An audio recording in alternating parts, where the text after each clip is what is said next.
पणमीय सिरसाणेमिं गुणरयण विभूषणं महावीरम् सम्मत्तरयण निलयम् पयडि समुत्कीर्तनं वोच्छम् परम भय सब खंड के कर्म कांड समुदाय सहज अखंडित ज्ञानमय जयवंते जिन राम विघ्न हरन मंगल करन नमो सिद्ध सुखकार नेमि चंद जिन जगतपति साधु वचन गुणधार नेमि चंद जिन जगतपति साधु वचन गुणधार।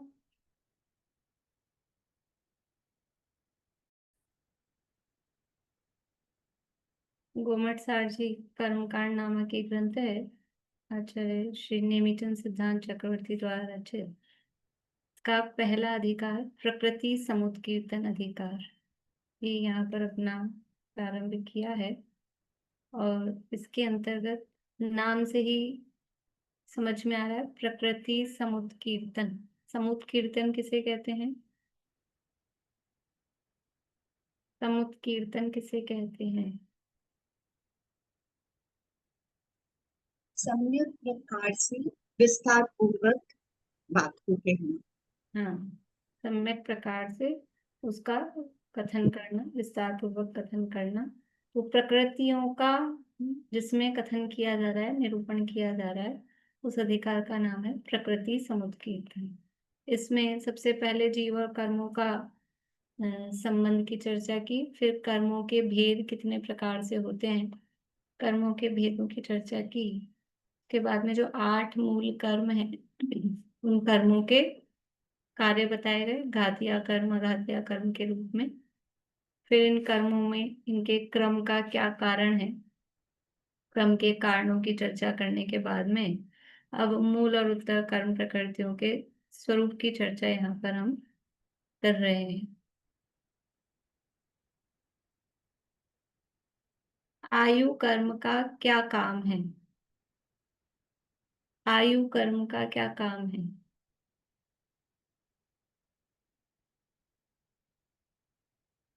जीव को संसार में बांधे रखना। जीव को संसार में रोके रखता है, बांधे रखता है। बांधे रखना। वो संसार कैसा है जिसमें ये आयु कर्म जीव को रोक के रखता है?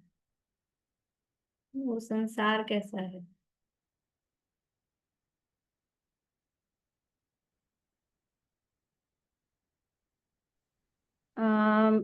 कर्म के द्वारा किया गया, मोहों के द्वारा बढ़ाया गया और अनादि से चला आ रहा। बहुत बढ़िया। कम्म कय मोहवड्डीय अनादि दुत्तम ही, ये संसार है, कर्म के द्वारा किया है, मोह से उसको बढ़ाया गया है और अनादिकाल से वो चला आ रहा है। ऐसा जो संसार है, उस संसार में जीवस्य वट्ठानम, जीव को जो रोक के रखता है वो आयु कर्म है।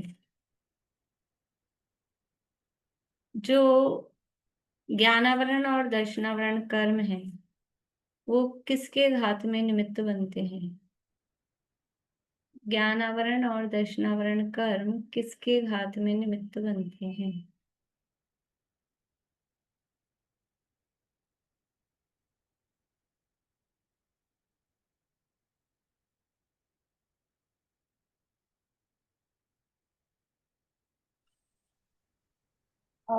ज्ञानावरण शायिक ज्ञान और शायोपशमिक ज्ञान के, और दर्शनावरण शायिक दर्शन और शायोपशमिक दर्शन के घात में निमित्त बने। ज्ञान और दर्शन के घात में, वो ज्ञान और दर्शन दो रूप में कहे, एक शायिक ज्ञान और शायोपशमिक ज्ञान। शायिक दर्शन और शायोपशमिक दर्शन, इनके घात में ज्ञानावरण और दर्शनावरण कर्म निमित्त बनते हैं। यहाँ अपनी चर्चा कल हुई थी कि कर्मों के भेद कितने कितने हैं। घातिया कर्मों में भेद प्रभेद बताने हैं, घातिया कर्मों के नाम और उसके कितने कितने भेद हैं।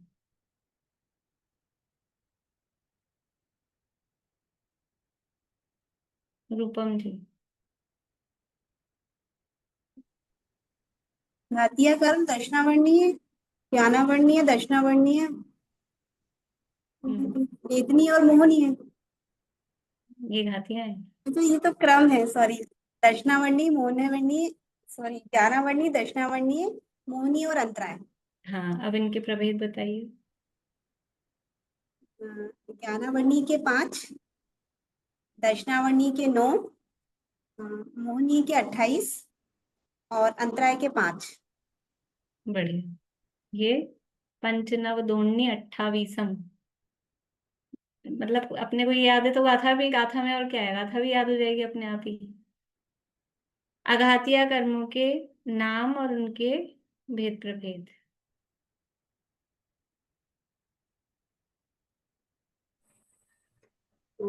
आयु, नाम, गोत्र और वेदनीय। और आयु के 2,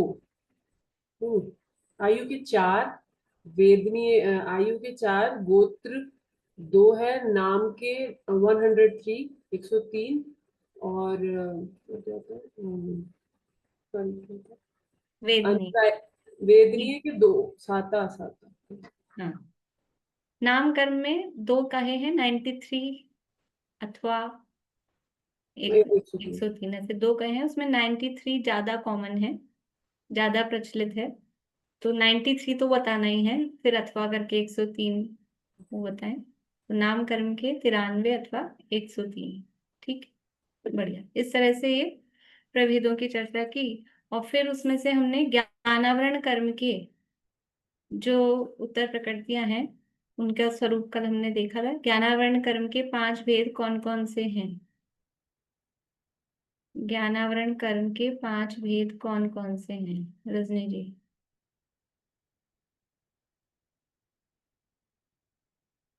मति ज्ञान, श्रुत ज्ञान, अवधि ज्ञान, मन पर्याय ज्ञान और केवल ज्ञान। अगर आप लोग टीचर हों तो इनको कितने नंबर देंगे? सब ऐसे बनाइए। ऐसे बना रहे हैं। आपसे ज्ञानावरण कर्म के भेद पूछे हैं, आप ज्ञान के भेद बता रहे हैं, अब आपको ये मिलेगा। बोलिए उषा जी, ज्ञानावरण कर्म के भेद। मति ज्ञानावरण, श्रुत ज्ञानावरण, अवधि ज्ञानावरण, मन प्रय ज्ञानावरण और केवल ज्ञानावरण। बढ़िया। ये ज्ञानावरण कर्म के 5 भेद हैं। इनके स्वरूप की चर्चा कल अपन ने की थी। मुझे मन होगा तब पूछ लूंगी बीच बीच में आपसे।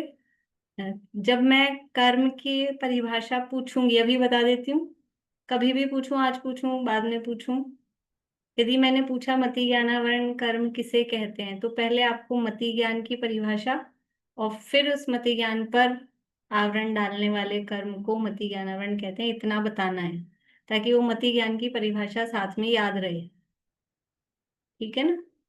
नहीं तो वो तो फिर सरल है, उसमें तो कोई दिक्कत नहीं है। तो अगर उसके लिए भी थोड़ा सा दिमाग अगर नहीं लगाया तो वो भी नहीं आएगी, लेकिन मति ज्ञान की, शुद्ध ज्ञान की परिभाषाएं साथ में याद रहे। अभी अपन आगे बढ़ते हैं। आगे जो दूसरा कर्म है, दर्शनावरण कर्म, अपना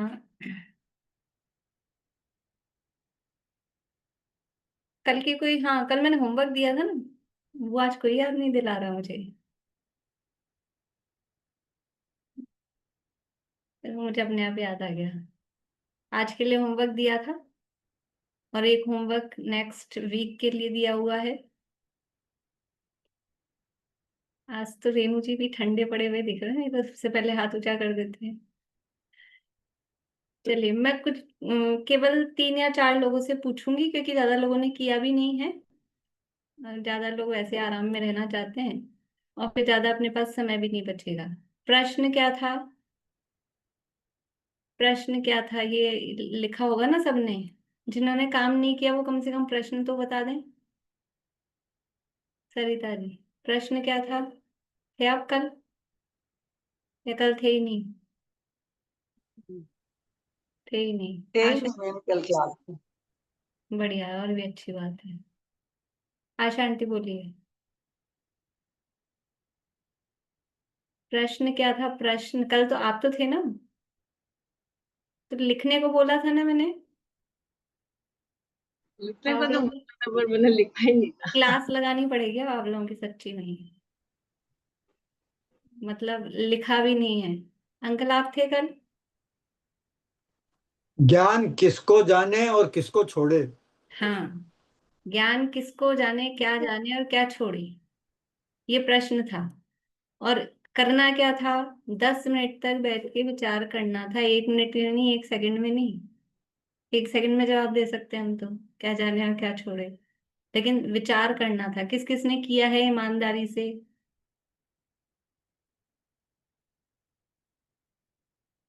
बढ़िया, आधे लोगों ने तो किया है, अच्छी बात है। देखो आज नहीं किया मतलब कल नहीं किया, आज कर लें। जिन्होंने नहीं किया हो, केवल हम हमारा चिंतन डेवलप हो, हमको विचार की आदत पड़े, सोचने की आदत पड़े, वो है, और कुछ नहीं है। क्या विचार आया? 10 मिनट तक आपने विचार किया, लेकिन आपको 10 सेकंड में बताना है, ठीक है? बोलिए। मैम मैंने पहले तो पढ़ा नहीं हुआ है, लेकिन मतलब जो थोड़ा बहुत अभी आपसे शुरू करा है थोड़े दिन पहले से ही, तो मतलब ये है कि ज्ञान तो हमें वही सम्यक दर्शन, सम्यक ज्ञान और सम्यक चारित्र को प्राप्त करने में सहायक होता है। अगर हमें मति श्रुत ज्ञान तो हमारे पास है ही, और उस उसके द्वारा ही हम जो आगे के ज्ञान होते हैं वो केवल ज्ञान से हमें अतीन्द्रिय सुख प्राप्त होता है, तो उसके द्वारा ही हम ज्ञान को जान सकते हैं और प्राप्त कर सकते हैं। बस मतलब आपने सोचा, अच्छी बात है। नहीं, कुछ भी सोचा तो सोचना आपको आना चाहिए, लेकिन अभी हमारा प्रश्न के उत्तर के लिए आपने क्या सोचा? प्रश्न ये था, ज्ञान क्या जाने और क्या छोड़े, किसको जाने और किसको छोड़े। इससे वो कुछ समझ नहीं आया। बोलिए दीपिका जी।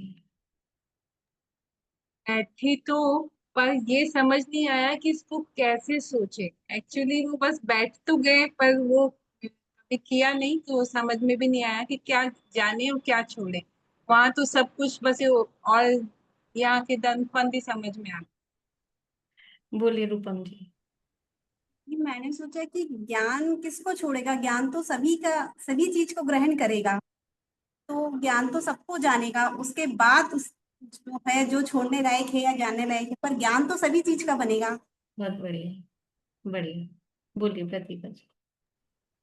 मतलब मैं जैसा मैंने सोचा, मतलब जैसा मुझे फील हुआ वैसे मैंने, बहुत टेक्निकल नहीं होगा, बट ये है कि जो हमारी आत्मा के लिए अच्छा है, जो हमें आगे पहुंचाएगा, मतलब और उसके बारे में विचार करना अच्छा है, उसके बारे में सोचना अच्छा है।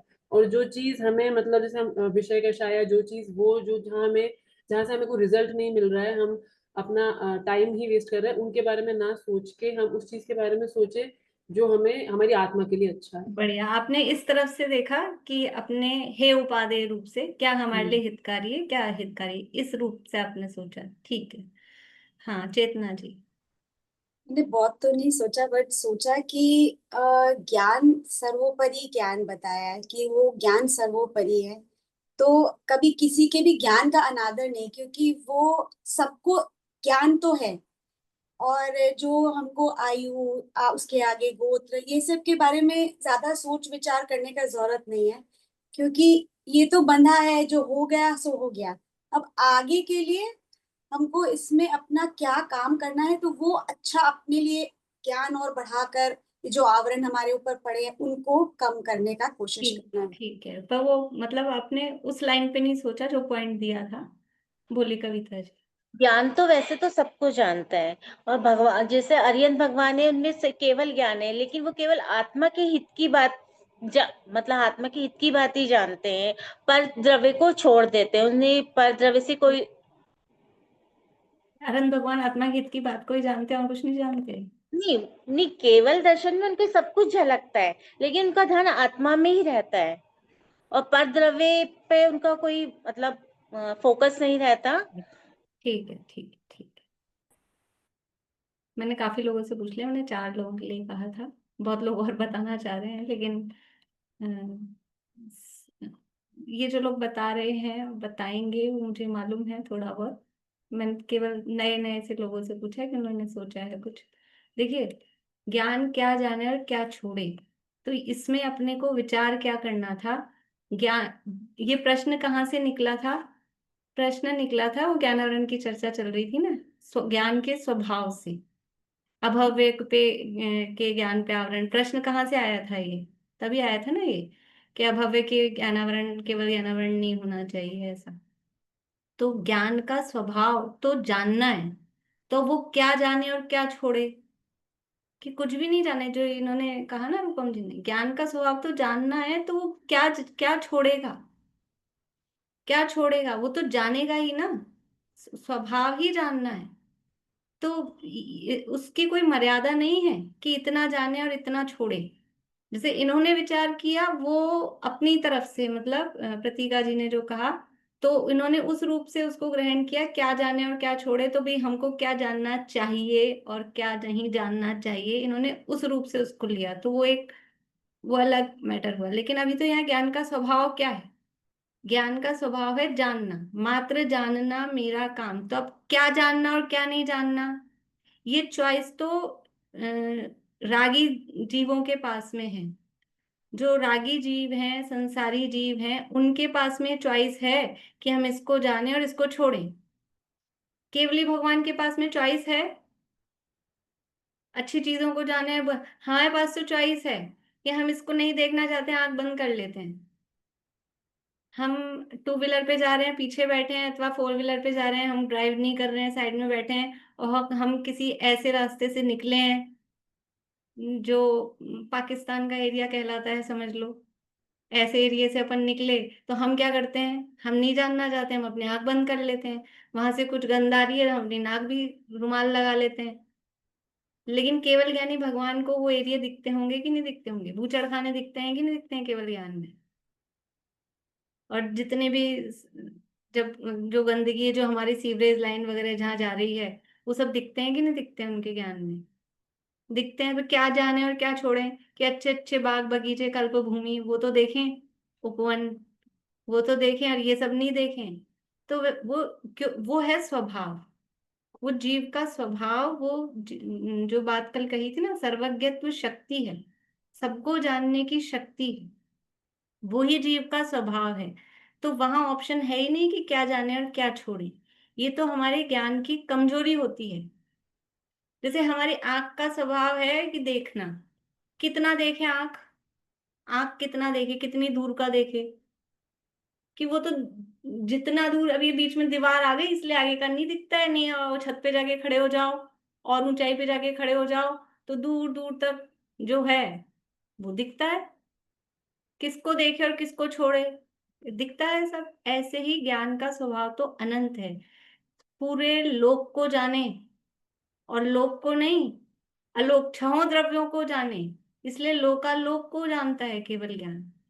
ये ज्ञान का स्वभाव है। तो केवल इस प्रश्न से मुझे वो स्वभाव आपको बताना था कि प्रवचन सार में गाथा थी, यह आत्मज्ञान प्रमाण है। अरे ज्ञान ज्ञेय प्रमाण है ज्ञेय लोकालोक, इस विधि सर्वगत, यह ज्ञान है। वहां तो ज्ञान सर्वगत बताना, पर यहाँ मुझे सर्वगत नहीं बताना। यहाँ तो ज्ञान का स्वभाव क्या है, ये लोकालोक सबको जाने। यानी एक शब्द में कहें तो जो जो ज्ञेय है सबको जाने, जो जानने योग्य है वो सबको जाने, वो ज्ञान का स्वभाव है। अब वो जान पाता है या नहीं जान पाता है, इट डिपेंड्स, ये डिपेंड करता है ये जीव की जानने की शक्ति कितनी है। यदि आवरण आ रहा है, ये दीवार आ रही है बीच में, आंख तो हमारी दूर तक देखना चाहती है। अभी समझ लो जयपुर में ऊंचाई पे छत पे जाके खड़े हो जाओ तो नाहरगढ़ का किला दिखता है, और कमरे में बैठे हैं तो नहीं दिखता है। तो वो कमरे में बैठे हैं तो बीच में दीवारें आ रही है, यहाँ कहीं नीचे रोड पे खड़े हैं तो ऊंची ऊंची बिल्डिंग आ रही हैं, तो नहीं दिखता है। आकाश में चंद्रमा रहता है तो कभी दिखता है, कहीं नीचे से नहीं दिखता है, और छत पे चले जाओ तो दिखता है। तो वो इतनी दूर हमारी आंख देख सकती है कि नहीं, कितना ही योजन है चंद्रमा? कितने योजन पर है? अरे मुंह से बोलिए ना, मुझे सुनाई देता है। 880। 880 योजन पर है ना। 880 योजन देख रही है कि नहीं देख रही है आंख? दिख रहा है कि नहीं दिख रहा है चंद्रमा? लेकिन अभी यहाँ कमरे में 10 फुट के बाद ही दीवार आ जाती है, कुछ पर्दा आ जाता है, तो उसके पीछे का नहीं दिखता है। तो क्या जाने और क्या छोड़े। तो ये तो कमजोरी, ये आवरण जो आ रहा है उससे है, लेकिन स्वभाव कैसा है?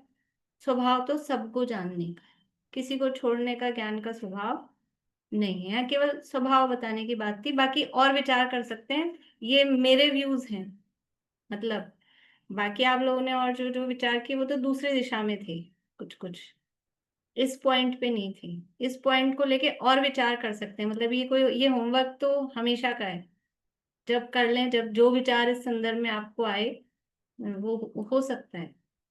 ठीक है, अभी मैं भी विचार आपके से शाम को सुन लूंगी, ठीक है ना। अभी थोड़ा पढ़ते हैं अपन, इसलिए मैंने आपको अभी लिया नहीं कि आपसे शाम को पूछ लूंगी। देखिए अब यहाँ पर आगे ये अभव्य वाली बात अपनी हो गई थी। अब यहाँ दर्शनावर्ण, यदि अलग से गाथा नहीं दी है, दर्शनावर्ण के भेद के लिए संख्या बता दी है, तो ये समझ लो उस समय प्रचलन में था और अन्य ग्रंथों में ये भेद प्रभेद दिए गए हैं, तत्वार सूत्र में दिए गए हैं, तो वहां से ये दिए गए हैं, टीकाओं में दिए हैं। तो दर्शनावर्ण कर्म के 9 भेद हैं। कौन कौन से 9 भेद हैं? पेज नंबर 23 पर है। चक्षु, पहले नाम देख लीजिए। चक्षु दर्शनावरण, अचक्षु दर्शनावरण, अवधि दर्शनावरण और केवल दर्शनावरण, ये 4। उसके बाद में है 5 निद्राएं। अभी यहाँ 4 नाम दिए हैं। देखो, दर्शन को जो आवरण करे या दर्शन जिसके द्वारा आवृत हो, वह दर्शनावरण कर्म है। परिभाषा क्या है? जो दर्शन को आवरण करे या दर्शन जिसके द्वारा आवृत हो या ढका जाए, आवरण करे यानी ढके, वह दर्शनावरण कर्म है। अब जो दर्शन है, दर्शन क्या चीज है? दर्शन नाम का आत्मा का गुण है। दर्शन गुण किसे कहते हैं या उसका काम क्या है? इस सामान्य अवलोकन करना, एक ज्ञान गुण है, एक दर्शन गुण है। कल भी थोड़ी बात की थी। सत्ता मात्र का अवलोकन करना कि वस्तु है, बस इतना जो ग्रहण करता है। ग्रहण करता है मतलब अब बोलने में जानता है ही आता है, लेकिन दर्शन तो देखता है ऐसा। लेकिन इतना मात्र जो ग्रहण करता है वो कहलाता है दर्शन नाम का गुण, की वस्तु है, सत्ता मात्र का ग्रहण। इसको बोलते हैं सामान्य प्रतिभास, सामान्य अवलोकन, या निराकार या निर्विकल्प। बहुत सारे शब्द इसके दर्शन के लिए मिलेंगे। और जो ज्ञान है वो विशेष अवलोकन करता है, अर्थात उसके स्वरूप को जानता है, वस्तुओं को स्वरूप सहित जानता है, उनको डिफ्रेंशिएट करता हुआ जानता है, तो वो कहलाता है ज्ञान। उसको बोलते हैं विशेष प्रतिभास या साकार अवलोकन या सविकल्प। इस तरह से ज्ञान के लिए शब्द मिलते हैं। तो दर्शन नाम का जो गुण है कि सामान्य प्रतिभास जिसके माध्यम से होता है, उस सामान्य प्रतिभास पर भी जो आवरण डालता है, उसको भी जो ढकता है, वो दर्शनावरण कर्म कहलाता है। अभी सामान्य प्रतिभास 4 प्रकार का होता है। दर्शन गुण 4 प्रकार का होता है। चक्षु दर्शन, अचक्षु दर्शन, अवधि दर्शन और केवल दर्शन।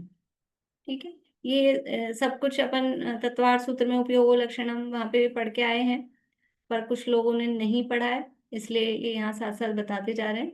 4 प्रकार का दर्शन है: चक्षु दर्शन, अचक्षु दर्शन, अवधि दर्शन और केवल दर्शन। और इन 4 प्रकार के दर्शनों पर जो आवरण डाले, तो वो चक्षु दर्शनावरण, अचक्षु दर्शनावरण, अवधि दर्शनावरण और केवल दर्शनावरण। देखिए, याद करने की एक अच्छी टेक्निक है कि मैं यहाँ बोलती हूँ और जिनको रिपीट करना है, तो वो माइक तो बंद है सबके, और अपने अपने कमरे में चिल्ला चिल्ला के बोल सकते हैं आराम से। बोलने से याद होता है, लिखने से भी याद होता है, सुनने से तो होता ही होता है, लेकिन वो ये सब लर्निंग की प्रोसेस है। छोटा बच्चा कैसे सीखता है? छोटा सा बच्चा पैदा होते से ही अपने घरों में कितनी सारी चीजें सीख जाता है। कैसे सीखता है? बिना स्कूल जाए। वो सब सुनकर, बोल बोल कर, देख देख कर वो सीखता है। तो इसलिए ये सीखने की तरीके हैं। अगर आप चाहते हैं, जिनको याद नहीं है और याद करना चाहते हैं, तो रिपीट किया करिए वहीं पे। सबको रिपीट कराना, एक एक से पूछना, वो पॉसिबल नहीं हो पाता है। तो ये 4 प्रकार के पहले दर्शन। फिर निद्राओं के लिए 5 प्रकार की निद्राएं हैं। 9 भेद है ना, तो 4 तो दर्शन उनको घातता है और 5 प्रकार की निद्राएं हैं। तो वो निद्राओं के लिए तो गाथाएं अलग से दी हैं। अभी अपन आज 4 दर्शनों का स्वरूप देखते हैं। उस चक्षु दर्शनावरण, यानी चक्षु दर्शन पर जो आवरण डाले, चक्षु दर्शन को जो आवृत करे। अब ये चक्षु दर्शन क्या चीज है? शब्द सरल है, शब्द से अर्थ निकालना और भी सरल है, लेकिन उतना सरल नहीं है। चक्षु दर्शन किसे कहते हैं? बोलिए अलका जी। जो आंख से दिखने के पहले जो अपने को जो प्रतिभास दिखता है उसको चक्षु दर्शन कहते हैं। हाँ, चक्षु इंद्रिय से होने वाले दर्शन के पहले जो दर्शन नहीं, ज्ञान।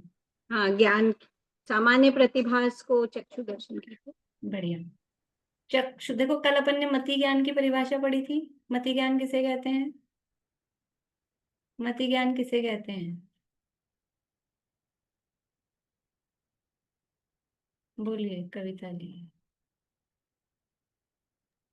इंद्रियों और मन की सहायता से जो पदार्थ को जानता है उसे मति ज्ञान कहते हैं।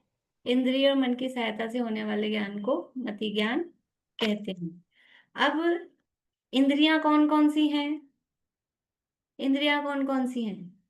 स्पर्शन, रसना, घ्राण, चक्षु और कर्ण, ये 5 इंद्रियां हैं। तो उसमें से एक चक्षु इंद्रिय को अलग लिया कि चक्षु इंद्रिय से जो मति ज्ञान हो रहा है, और जब जब ज्ञान होता है उस ज्ञान से पहले एक सामान्य प्रतिभास यानी दर्शन होता है। तो चक्षु इंद्रिय से जो मति ज्ञान हो रहा है, उस चक्षु इंद्रिय से होने वाले मति ज्ञान से पहले जो सामान्य अवलोकन या जो दर्शन होता है, उसको चक्षु दर्शन कहते हैं। दर्शन हमेशा ज्ञान से पहले होता है। छद्मस्त जीवों की अपेक्षा ये बात चल रही है, केवली भगवान के दोनों साथ होते हैं। अभी छद्मस्त यानी जो अल्पज्ञानी जीव हैं, उनकी अपेक्षा से बात चल रही है। तो चक्षु इंद्रिय से होने वाले मति ज्ञान से पहले जो सामान्य अवलोकन अथवा दर्शन होता है, उसको चक्षु दर्शन कहते हैं। और उस चक्षु दर्शन पर आवरण डालने वाले कर्म को चक्षु दर्शनावरण कर्म कहते हैं। ठीक है, परिभाषा रटने की जरूरत नहीं है, एकदम सिंपल चीज है कि दर्शन आपको ख्याल में आ जाए। दर्शन किसे कहते हैं? सामान्य अवलोकन को। और वो दर्शन कब होता है? ज्ञान से पहले। तो चक्षु इंद्रिय से जो ज्ञान हो रहा है, कौन सा ज्ञान होगा चक्षु इंद्रिय से? 5 ज्ञानों में से चक्षु इंद्रिय से कौन सा ज्ञान होता है? 5 ज्ञान है, मति, श्रुत, अवधि, मनपरे, केवल। कौन सा ज्ञान होगा? कौन से नंबर का? उंगली से जवाब दे दीजिए। चक्षु इंद्रिय से जो ज्ञान हो रहा है वो कौन से नंबर वाला ज्ञान है? 1 number, 2 number, 3 number, 4 number, 5 number? 1 number. ठीक है ना, मति ज्ञान हो रहा है। तो चक्षु इंद्रिय से होने वाले मति ज्ञान से पहले जो दर्शन या जो सामान्य अवलोकन होता है और उस पर जो आवरण डालता है, उसका नाम चक्षु दर्शनावरण कर्म है। ये एक चक्षु इंद्रिय वाला अलग लिया। अब है दूसरा अचक्षु, अचक्षु दर्शन। तो अचक्षु किसे कहेंगे? जैसे एक होता है जैन और एक होता है अजैन। एक होता है जीव, द्रव्य है 6, लेकिन एक तो रखा जीव और बाकी सब किस में पटक दिए? अजीव। बाकी सब अजीव। तो एक साथ, यानी जो जीव नहीं है वो अजीव। तो एक चक्षु और बाकी सारे अचक्षु, यानी जो चक्षु इंद्रिय नहीं है। तो चक्षु इंद्रिय नहीं है, उसके अलावा अब क्या क्या बच गया? कुसुम जी, चक्षु इंद्रिय के अलावा क्या क्या बच गया? स्पर्शन, रचना, घ्राण, कर्ण और मन। बढ़िया, ठीक है। आपकी तबीयत वगैरह सही है? कुर्सी पे बैठ के सुना करिए, बिल्कुल आराम से, है ना? बैठ के सुना करिए। 5 बच गए चक्षु इंद्रिय के अलावा। स्पर्शन, रसना, घ्राण, कर्ण और 5वां क्या है? मन। मन को भी इंद्रियों के साथ में लेते हैं। तो इनसे, यानी चक्षु इंद्रिय को छोड़कर शेष 4 इंद्रियां और मन से क्या होता है, कौन सा ज्ञान होता है, डैश डैश डैश ज्ञान कौन सा होता है, 1 number, 1 number, 2 number, 3 number, 4 number, 5 number, इन पांचों से कौन सा ज्ञान होगा, 1 नंबर मति ज्ञान। सामान्य रूप से भी मति ज्ञान भी मति ज्ञान पूर्वक शुद्ध ज्ञान होता है। तो शेष 4 इंद्रियां और मन से होने वाले मति ज्ञान से पहले जो सामान्य अवलोकन या जो दर्शन होता है उसे अचक्षु दर्शन कहते हैं, और उस अचक्षु दर्शन पर जो आवरण डालता है उसे अचक्षु दर्शनावरण कर्म कहते हैं। ठीक है, शेष 4 इंद्रियां, चक्षु इंद्रिय को छोड़कर शेष 4 इंद्रियां और मन से होने वाले मति ज्ञान से पहले जो सामान्य अवलोकन या जो दर्शन होता है उस दर्शन पर आवरण डालने वाले कर्म को अचक्षु दर्शनावरण कर्म कहते हैं। क्लियर है? अब है अवधि दर्शन। अवधि दर्शन किसे कहते हैं? इसकी परिभाषा सबसे सरल है। अवधि दर्शन किसे कहते हैं?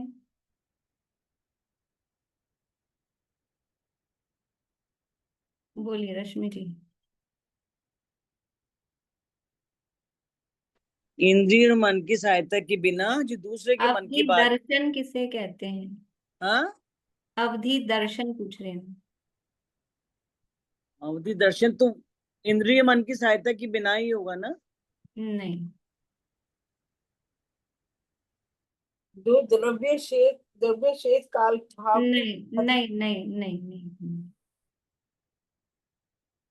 बोलिए विनीता आंटी। अवधि ज्ञान से होने वाले पूर्व दर्शन को अवधि दर्शन कहते हैं। हाँ, अवधि ज्ञान से होने वाले, अवधि ज्ञान के पहले होने वाले सामान्य अवलोकन या दर्शन को अवधि दर्शन कहते हैं। अवधि ज्ञान से पहले उनमें क्या था, देखो चक्षु दर्शन और अचक्षु दर्शन जो 2 दर्शन है ये मति ज्ञान से संबंधित हैं। दोनों मति ज्ञान को 2 भागों में बांट दिया, चक्षु इंद्रिय वाला मति ज्ञान अलग और बाकी 4 इंद्रियों और मन से होने वाला मति ज्ञान अलग। उससे पहले जो सामान्य अवलोकन हो रहा है वो चक्षु दर्शन और अचक्षु दर्शन। और अवधि दर्शन के अवधि ज्ञान से पहले जो सामान्य अवलोकन या दर्शन होता है उसका नाम है अवधि दर्शन। अब अवधि ज्ञान की परिभाषा अपने को आती ही है, तो अवधि ज्ञान से पहले होने वाले सामान्य अवलोकन को अवधि दर्शन कहते हैं, और उस अवधि दर्शन पर आवरण डालने वाला कर्म वो अवधि दर्शनावरण कर्म है। अभी गवर्नमेंट सर की क्लास में आप लोगों को ध्यान रखना पड़ेगा, स्पेसिफाई अवधि दर्शन की परिभाषा पूछी जा रही है कि अवधि दर्शनावरण की, वरना इनकी जैसे रजनी जी की जैसे ही ये मिल जाएगा आप लोगों को। ठीक है, अवधि दर्शनावरण की पूछेंगे और अवधि अवधि दर्शन की परिभाषा बोलेंगे या फिर अवधि ज्ञान की ही बोलेंगे तो वो तो और ही कुछ हो जाएगा।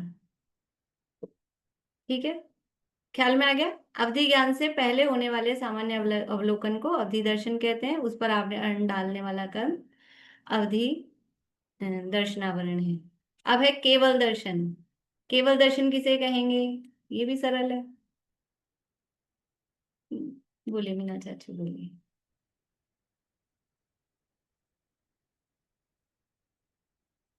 मीना चाची। केवल ज्ञान के साथ होने वाले दर्शन को केवल दर्शन कहते हैं। बढ़िया है, यहाँ और ध्यान उस रखने पर जो वाली बात, आवरण डालता है उसको केवल दर्शन हाँ कर्म है। ध्यान रखने वाली बात क्या है, अभी तक के जो 3 दर्शन थे वो तो हो रहे थे ज्ञान से पहले, पर केवल दर्शन में क्या है, केवल ज्ञान के साथ होने वाले सामान्य अवलोकन को केवल दर्शन कहते हैं। केवल दर्शन केवल ज्ञान के साथ होता है, पहले नहीं। ठीक है, तो केवल ज्ञान के साथ होने वाले सामान्य अवलोकन को केवल दर्शन कहते हैं, और उस पर आवरण डालने वाला कर्म वो केवल दर्शनावरण कहलाता है।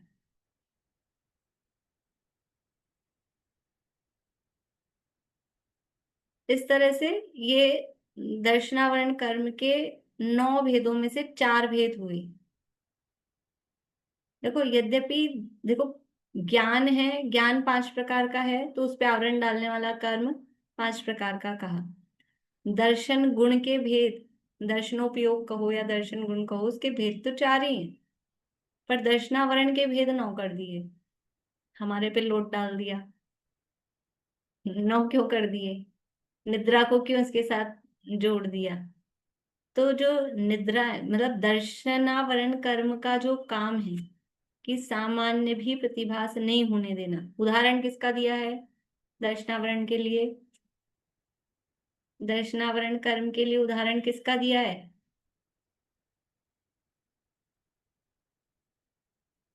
कविता जी। द्वारपाल का। द्वारपाल। इतनी तो अच्छी बुक दी है आपको चित्र वाली। अगर वो मूल जो ग्रंथ आप लोगों को भिजवाती ना, मैं ये बता रहे थे रश्मि जी कि मंदिर से लाके पढ़ने लगी, आप ही बता रहे थे ना, कुछ समझ नहीं आ रहा था, बड़ा कठिन लग रहा था, तो बच्चों वाली एलकेजी यूकेजी जैसी तो बुक आपको दिलाई है, और फिर भी आप लोग जब पूछो तो पन्ने पलटते हैं। अब तो याद हो जाने चाहिए, चित्र वित्र दिए हुए हैं उसमें सब बराबर, पन्ने पलटने की जरूरत नहीं होनी चाहिए। द्वारपाल सामान्य अवलोकन भी नहीं होने देता है, वो दर्शन गुण है। तो निद्रा के काल में वो सामान्य प्रतिभास का भी घात होता रहता है, इसलिए वो निद्राओं को दर्शनावरण के भेद में रखा गया है। अब हमको तो यही नहीं पता आप निद्रा निद्रा कर रहे हो, निद्राओं कर रहे हो, हमको तो नींद यानी नींद एक ही नींद समझ आती है, लेकिन नींद एक प्रकार की नहीं होती है, नींद 5 प्रकार की होती है, 5 प्रकार की निद्राएं होती है, उसका वर्णन यहाँ प्रारंभ हो रहा है। कुछ कुछ बातें बीच बीच में इनमें पीछे की गाथाओं से, लेकिन मैंने आपको होमवर्क दे रखा है ना, इसलिए मैंने छोड़ रखी है, नेक्स्ट सेशन में उनको लेंगे। मेरे को ख्याल है कुछ पॉइंट और उसमें बताने हैं, लेकिन आप लोगों को थोड़ा होमवर्क दिया हुआ है, आप लोग भी मेहनत करें, विचार करें, सोचें कि ये जो आज हमने पढ़ा है इससे हमको क्या निकल रहा है, हम हमारी लाइफ में इसका क्या यूज है, हम इस चीज को अपनी लाइफ में कैसे यूज कर सकते हैं। लाइफ में यूज मतलब कोई रुपया पैसा कमाने के लिए नहीं, लेकिन हम इसके माध्यम से किस प्रकार से आकुलता कम कर सकते हैं। हमारे जीवन में समस्या क्या है? समस्या केवल आकुलता की है। दुख क्या है? केवल मानसिक दुख है, कल्पना का दुख है, सोच सोच के, जैसे शेयर मार्केट वाले होते हैं ना, सबको थोड़ी बहुत नॉलेज होगी, वो सोच सोच के दुखी होते रहते हैं। इतना बढ़ गया था, अपन ने लिया है 10 रुपए में, अभी चल रहा है 1000 रुपए, लेकिन वो हो गया था 10,000, लेकिन मैंने तब नहीं बेचा था, और वो 1000 हो गया, अभी भी 10 गुना प्रॉफिट हो रहा है, 100 गुना प्रॉफिट हो रहा है। 10 रुपए में लिया था, 1000 रुपए हो रखा है, लेकिन फिर भी दुखी होता है। ऐसे ही ये हमारा जो, ये हम उसको देख के तो हमको हंसी आती है, लेकिन हमारे भी, हम संसार में ये जो दुख है, ये कल्पना का ही तो है, केवल ये कल्पना करते हैं। ये हर वस्तु हमारे हिसाब से चलनी चाहिए, अपने हिसाब से परिणमित कराना चाहते हैं, और वो अपने हिसाब से तो होती नहीं है हर वस्तु का परिणमन, वो अपनी अपनी योग्यता के अनुसार होता है, और वो हमारे हिसाब से परिणमित नहीं होती है। बस यही कष्ट है, यही दुख है, हम जो चाहते हैं वैसा नहीं होता है, तभी हम दुखी होते हैं। तो इसलिए दुख क्या है? ये चाह, ये जो इच्छा है, मूषण प्रकाश में दिया है, इच्छा है सो ही दुख है, और इस दुख का मूल कारण इच्छा ही है। और इच्छा क्या है? कि राग है, कषाय है, मोह कहो, राग कहो, वो है, वही दुख का कारण है। तो ये जो प्रकरण है, ये सब पढ़ के कि हमको क्या वस्तु व्यवस्था समझ में आती है, वस्तु स्वरूप समझ में आता है, अपने हाथ में क्या है और हम क्या कर सकते हैं। तो ये जो हमारी इच्छाएं हैं वो अपने आप ठंडी पड़ जाती हैं, तो आकुलता कम हो जाती है। तो किस तरह से हम उसको यूज करें, उसको विचार करें, विचार करेंगे तो अपने आप ही वो काम में आएगा। बोलिए मीना जी। मैम, ये इच्छा और मूर्छा में अंतर है क्या? इच्छा और मूर्छा में, यद्यपि इच्छा है वो लोभ कषाय रूप है, और मूर्छा थोड़ा व्यापक शब्द कह सकते हैं, मूर्छा में ममत्व परिणाम, और इच्छा है तो अगर इच्छा इच्छा को अलग से लें तो इच्छा है वो लोभ कषाय रूप है। लोभ कषाय। हाँ, और व्यापक रूप से लें तो इच्छा में भी गर्भित सब कर सकते हैं, मोह भी गर्भित कर सकते हैं। लेकिन अगर आप 2 शब्द ही अपन देख रहे हैं तो मूर्छा है वो थोड़ा व्यापक है। अच्छा। देखिए गाथा पढ़ते हैं आगे। गाथा नंबर 23 है, पेज नंबर ही 23 ही है। बहुत इंटरेस्टिंग विषय है ये, मजा आएगा आप लोगों को इस विषय को पढ़ के, काफी इंटरेस्टिंग है। बोलना प्रीति पीछे। क्षीणुदयेणुठ्ठविदे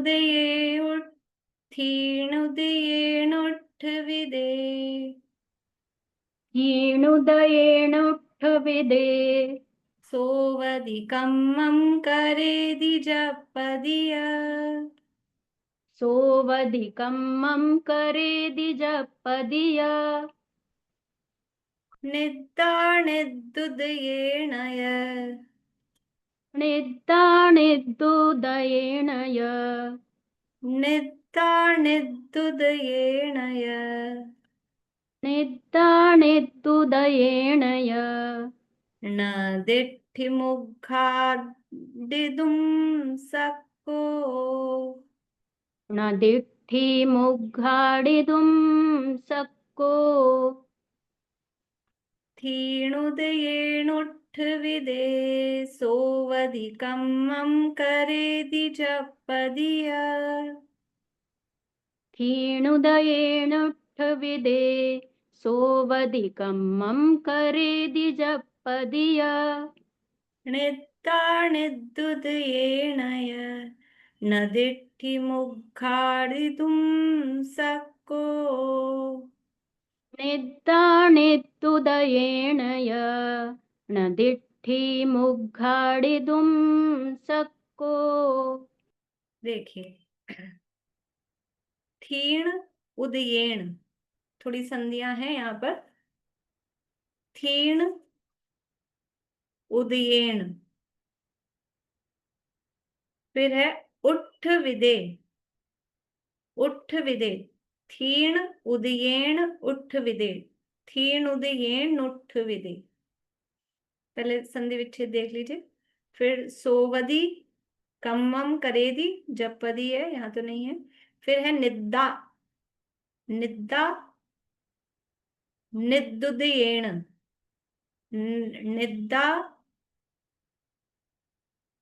निद्दा निद्दा, ये एक साथ है। निद्दा निद्दा उदयेण, ठीक है। निद्दा निद्दा उदयेण, तो निद्दा निद्दुदयेण, ये जो शब्द है निद्दा निद्दा उदयेण, क्या हो। मैम एक बार बोर्ड में लिख दीजिए ना प्लीज। ठीक है।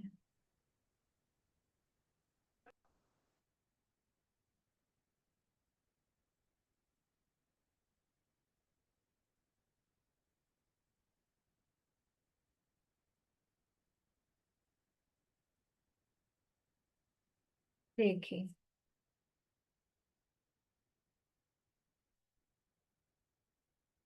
क्षीण, अब आप गाथा में देखते रहिएगा, मैं संधि सहित वाला नहीं लिख रही हूँ, संधि विच्छेद करके लिख रही हूँ। क्षीण उदयेण, तो जो पहला शब्द है क्षीण उदयेण, अब फिर लिखना ही पड़ेगा। देखिए क्षीणुदयेनुठ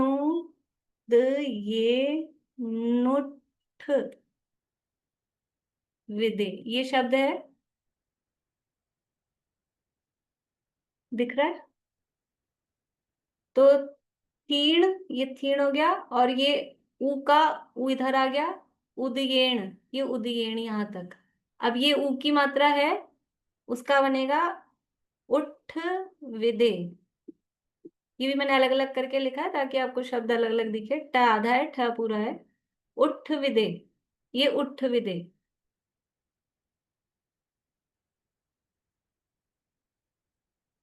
थीण उदयेण, ये थीण शब्द का अर्थ है स्त्यान वृद्धि, ये निद्रा का नाम है। उसके उदय से थीण उदयेण उठ विदे, उठाए जाने पर भी, उठ विदे उठाए जाने पर भी। फिर है आगे सोवदी, यानी सोता है, कम्मम करेदी काम करता है, और जपपदी यानी बोलता है। थीण उदयेन स्त्यान गृद्धि नाम की निद्रा है। नाम इसमें नीचे से देख लीजिएगा, स्त्यान गृद्धि कैसे लिखते हैं, आधा से आधा त यान स्त्यान। स्त्यान गृद्धि उसके लिए शब्द दिया है थीण। स्त्यान गृद्धि जो नाम की नींद है, स्त्यान गृद्धि के उदय होने पर, थीन उदयेन उसके उदय होने पर, उठ विदे उठाने पर भी, उठ विदे सोवदी उठाने पर भी सोता है, कम्मम करेदी काम करता है, जपपदी और बोलता है। ठीक है, ये यानी और ये एक एक प्रकार की निद्रा का वर्णन हो गया ये एक लाइन में। अब नीचे वाली लाइन में दूसरी निद्रा ले रहे हैं, निद्दा निद्दा उदयेण। ये हटा दूं,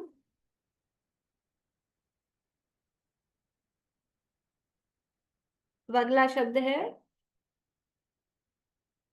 निद्दा,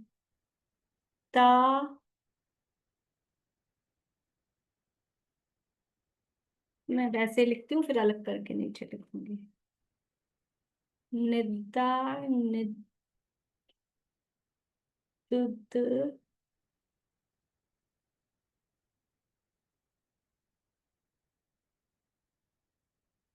ये शब्द है। तो इसमें शब्द क्या है, निद्दा निद्दा, ये शब्द है यहां तक, निद्दा निद्दा, और फिर ये है उदयेण।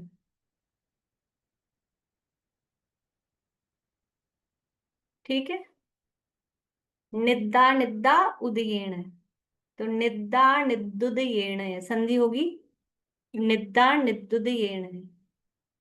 समझ में आ रहा है? तो ये दूसरी निद्रा का नाम है निद्रा निद्रा। निद्रा निद्रा ये दूसरी निद्रा का नाम है। पहली निद्रा थी स्त्यान गृद्धि, दूसरी है निद्रा निद्रा।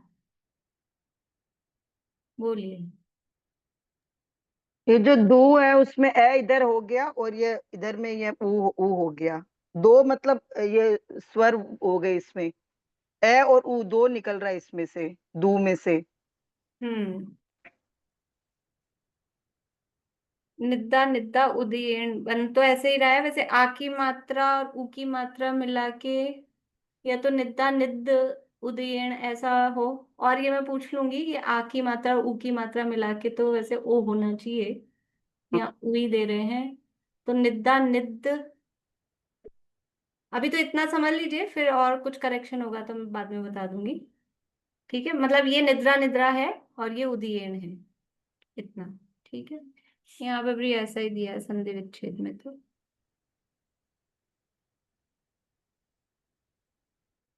तो निद्दा निद्दुदयेन, उसके उदय से ये न, और फिर आगे है य न दिट्ठी मुग्घाड़िदुम सक्को। दिट्ठी यानी दृष्टि,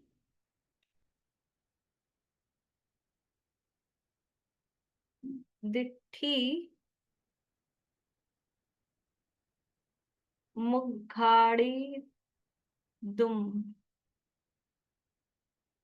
तो ये है दिट्ठी यानी दृष्टि यानी नेत्र, और ये है उद्घाड़, उद्घाड़िदुम उद्घाटित करना, खोलना। दृष्टि यानी नेत्र, उद्घाड़िदुम यानी उघाड़ना खोलना, आंख भी उघाड़ने में, वो सबको यानी समर्थ, न पहले न शब्द दिया, न यानी नहीं है, नहीं होता। निद्रा निद्रा कर्म के उदय में वो आंख भी खोलने में समर्थ नहीं होता। स्त्यान गृद्धि के उदय में उठाए जाने पर भी स्त्यान गृद्धि के उदय में उठाए जाने पर भी सोता है, काम करता है, बोलता है, और निद्रा निद्रा के उदय में आंख भी खोलने में समर्थ नहीं होता। नहीं, इतनी तेज नींद आती है कि ऐसे बोलते हैं ना, कभी कभी गर्मी के दिनों में इतनी तेज नींद आ रही थी, आंख ही नहीं खुलती है, बच्चों को आती है, उठाओ सुबह आंख ही नहीं खुलती है, तो वो तीव्र निद्रा है। ठीक है, अभी केवल शब्दार्थ और यही देखते हैं, बाकी चर्चा अपन आगे क्लास में करेंगे। एक बार और देख लीजिए, यहाँ से अन्वयार्थ पढ़ लेते हैं फिर। देखिए, क्षीणोदयेन उठ विदे, त्यान वृद्धि के उदय से उठाए जाने पर भी सोवदी सोता है, कम्मम करेदी काम करता है, जपपदी यानी बोलना, बोलता है, यह यानी और, निद्रा निद्रा उदयेन, निद्रा निद्रा के उदय से, दिठिम दिठिम, ये इसमें अंक की मात्रा भी आएगी, दिठिम, ये अपन ने जो संधि विच्छेद किया है ना, उसमें मात्रा लगाना रह गया है मेरा।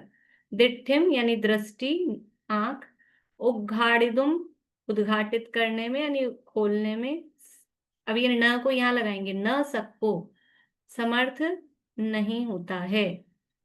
स्त्यान वृद्धि के उदय से उठाया जाने पर भी सोता रहता है, नींद में ही काम करता है, बोलता है, और निद्रा निद्रा के उदय से दृष्टि यानी आंखें उघाड़ने में भी समर्थ नहीं होता है।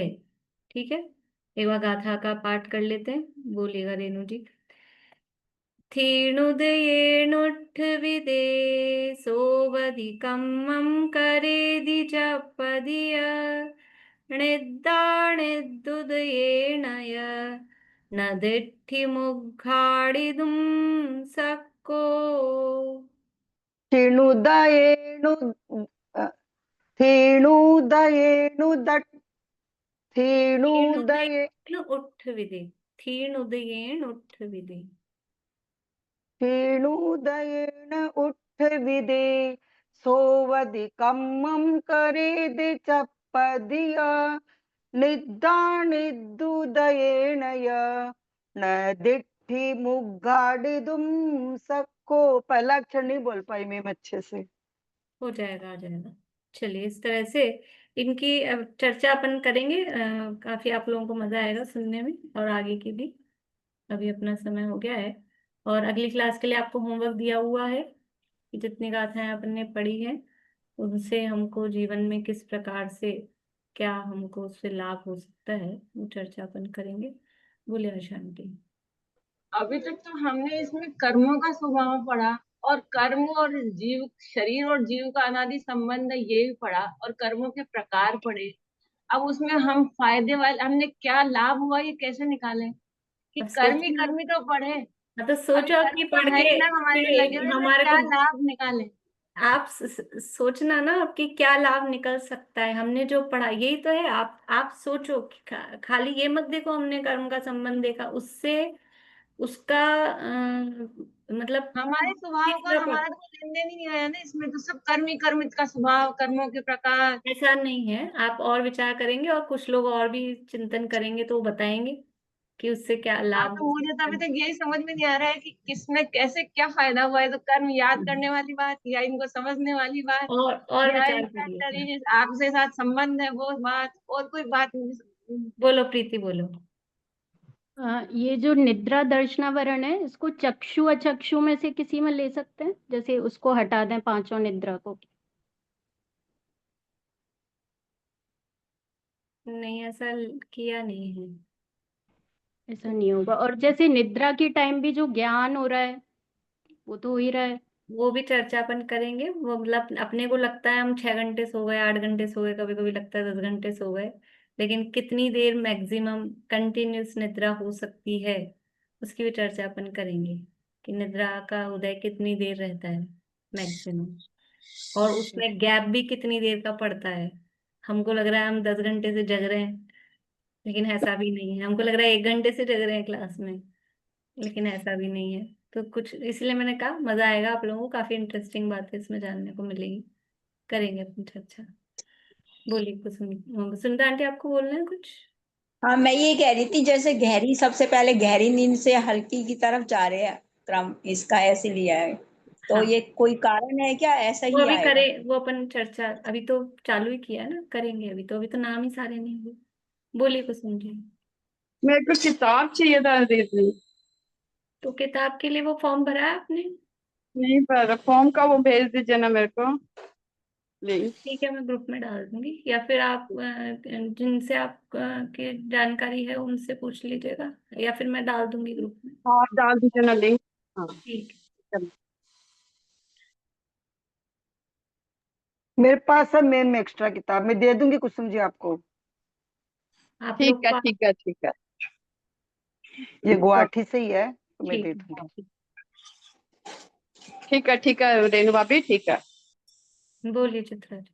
ये स्थान वृद्धि में आदमी नींद में ही चलता है, उठता ये है, अभी अभी स्वरूप की चर्चा अपन ने की नहीं है, तो वो अपन बाद में लेंगे, समय काफी हो जाता है अभी। ये तो चर्चा अपन अभी केवल शब्दार्थ देखे आज, स्वरूप की चर्चा अपन करेंगे आगे।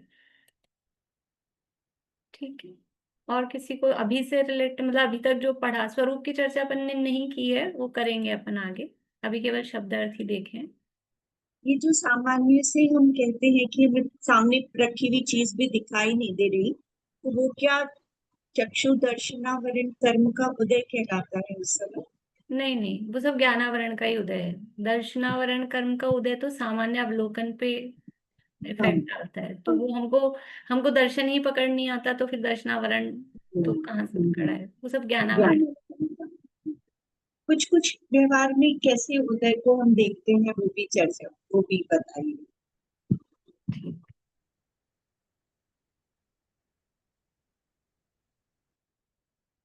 बोलिए प्रतीक। मैम चक्षु का मतलब चक्षु दर्शन का वो हुआ कि हमें जनरल क्या दिख रहा है, हम स्पेसिफिक नहीं देख पा रहे, मतलब पूरी भीड़ है तो पूरी भीड़ को देख लेंगे, वैसा ही कुछ। चक्षु अचक्षु का डिफरेंस, हाँ देखो अपने को आंख से जो ज्ञान हो रहा है उससे पहले, अभी हम आंख से कलर्स को देख पाते हैं, तो हमको जो दिख रहा है उससे पहले जो सामान्य अवलोकन हुआ है उसको बोलेंगे चक्षु दर्शन। और हमको छूकर ठंडा गर्म पता लगा, रूखा चिकना पता लगा, इससे पहले जो सामान्य अवलोकन हुआ वो कहलाएगा अचक्षु दर्शन। तो उससे पहले क्या अवलोकन हुआ मुझे इसमें? वो जो होता है वो पकड़ में, अपने को पकड़ नहीं आता, जो कल मैंने से उदाहरण दिया, मतलब एक्चुअल में दर्शन गुण वो केवल ज्ञान गम्य है, अपने पकड़ में नहीं आता। हम जो भी उदाहरण देंगे वो सब ज्ञान के ही होंगे, लेकिन फिर भी वो तो फास्ट होता है, वो हो जाता है, इसलिए अपन बता ही नहीं सकते। पर कल मैंने एक उदाहरण दिया था स्क्रीन का, कि स्क्रीन पे कुछ चित्र आ रहे हैं, कुछ समझ में आ रहा है, कुछ भी चल रहा है, तो वो हुआ ज्ञान। और केवल स्क्रीन ब्लैंक है, बस उस पे लाइट दिख रही है कि है, पावर चालू है, तो वो कहलाएगा दर्शन। तो एक, बस एक सामान्य अवलोकन पहले होता है, तो नेत्र इंद्रिय से जो ज्ञान हो रहा है उससे पहले जो कोई सामान्य अवलोकन हुआ वो चक्षु दर्शन कहलाएगा। और इसके अलावा नाक से कुछ सूंघा है, उससे पहले सामान्य अवलोकन हुआ है, कान से कुछ सुना है, उससे पहले सामान्य अवलोकन हुआ है, वो सब अचक्षु दर्शन के अंतर्गत जाएगा। बोलिए विनीता आंटी। दीदी दर्शनावरण के हिसाब से, ज्ञानावरण के हिसाब से पहले दर्शन सामान्य अवलोकन होगा फिर ज्ञान हुआ, लेकिन वो ज्ञान के 2 अक्षर है और दर्शन के 3 अक्षर है, ये बात ही कहना उचित है फिर, इसलिए 2 नंबर पे रखा दर्शनावरण को।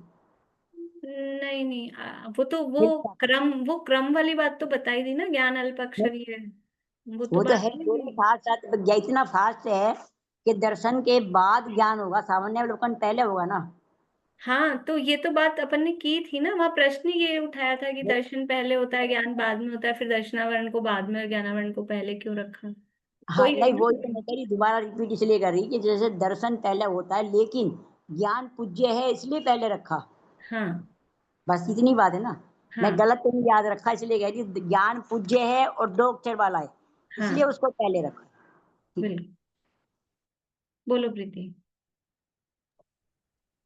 पर मैं नहीं करता वे मुझको भासता कुछ भी, अधिकार भी दिखे नहीं जग में अरे कुछ भी, निज अंतरंग में ही दिखे प्रभुता मुझे मेरी, निर्ग्रंथता की भावना अब हो सफल मेरी, बीते अहो आराधना में हर घड़ी मेरी।